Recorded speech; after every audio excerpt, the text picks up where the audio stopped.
बिस्मिल्लाहिर्रहमानिर्रहीम। अस्सलाम वालेकुम। उम्मीद करते हैं आप लोग ठीक ठाक होंगे। जो स्ट्रॉबेरीज से रिलेटेड एक हाइप क्रिएट हुई है कि स्ट्रॉबेरीज के ऊपर ऐसे पेस्टिसाइड स्प्रे हो रहे हैं जो कार्सिनोजेनिक हैं लेटर इन लाइफ, तो उसके मुतालिक आप कोई वीडियो बनाएं और उससे मुतालिक आप हमें अवेयर करें, क्योंकि फार्म फ्रेश स्ट्रॉबेरीज तो हर जगह अवेलेबल नहीं होती हैं और उनकी कीमत भी हमारी क़ुव्वत ख़रीद में बहुत ज़्यादा है, हम नहीं ख़रीद सकते।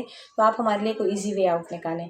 तो जी, इजी वे आउट आपके लिए ये है कि जितनी भी आपकी फल हैं, सब्जियां हैं, आपके जितने भी ज़मीन से उगने वाली अशिया हैं, इनके अलावा भी अगर मैं आपसे बात करूँ चिकन की, डेयरी प्रोडक्ट्स की, इन सारी चीज़ों की, उनमें भी वो सारे केमिकल्स इंजेक्ट किए जाते हैं, उनकी फीड में दिए जाते हैं। तो उनसे बचने का तरीका आपके पास ये है। पहले तो मैं फ्रूट्स का आपको बता दूँ, ख़ास तौर पे पर्टिकुलरली स्ट्रॉबेरी का आपको बता दूँ कि आपने करना क्या है।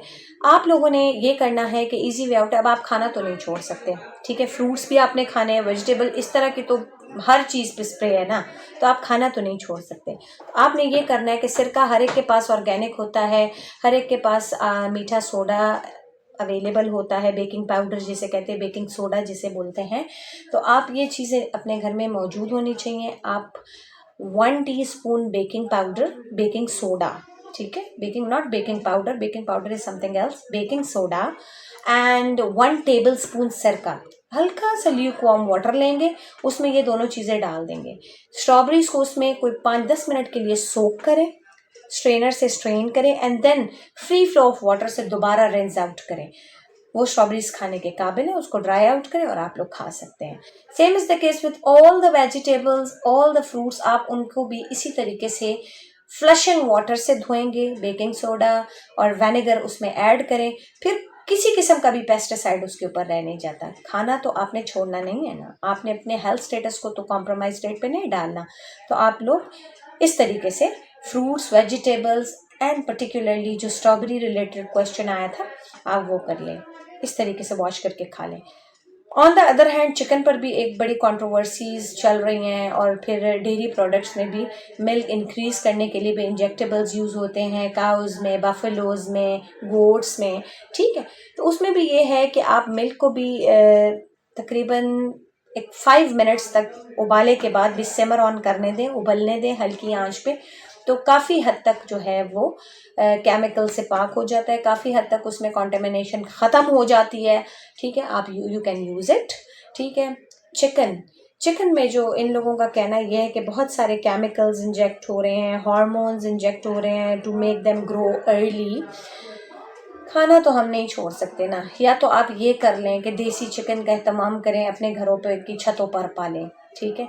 और दूसरे एंड पे आप ये हैं कि आपने चिकन खाना है बहरहाल, तो आप ये कर लें कि एक ख़ास फ्लेम पे, एक ख़ास हीटिंग टेम्परेचर पे वो चीज़ें डीनेचर हो जाती हैं, बहुत सारे हार्मोन्स डीनेचर हो जाते हैं, बहुत सारे केमिकल्स डीनेचर हो जाते हैं।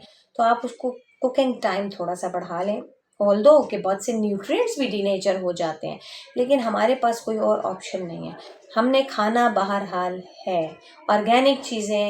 ऑर्गेनिक चीज़ों की अवेलेबिलिटी हमारे कंट्री में और इस सब कॉन्टिनेंट में कुछ हद तक कम हो गई है। तो ऑर्गेनिक चीज़ें अगर आपने करनी है तो किचन गार्डन का इस्तेमाल करें। आपके घरों में थोड़ा सा एरिया है, थोड़ा सा इतना सा आप एक वो रख सकते हैं पॉट, उसमें आप अपने लिए सब्जियां ग्रो कर सकते हैं, ठीक है। उसमें आप अपने लिए कुछ छोटे मोटे फल ग्रो कर सकते हैं। तो किचन गार्डन का एक कॉन्सेप्ट जो हमारे हिस्ट्री में हमारी अम्मियाँ, हमारी दादियाँ करती आ रही थी, अगर उसका एहतमाम आप लोग कर सकते हैं तो इससे अच्छी और बेहतरीन चीज़ तो है ही कोई नहीं। और अगर नहीं कर सकते तो फिर हमारे पास यही ऑप्शन है, बाज़ार की चीज़ें खाना। तो होप सो कि आपके उस सवाल का मैंने जवाब दे दिया होगा और काफ़ी हद तक दे दिया होगा।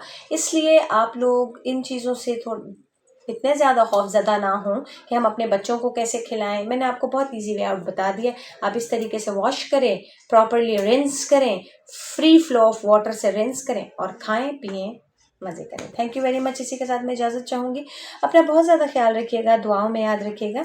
अल्लाह हाफिज़।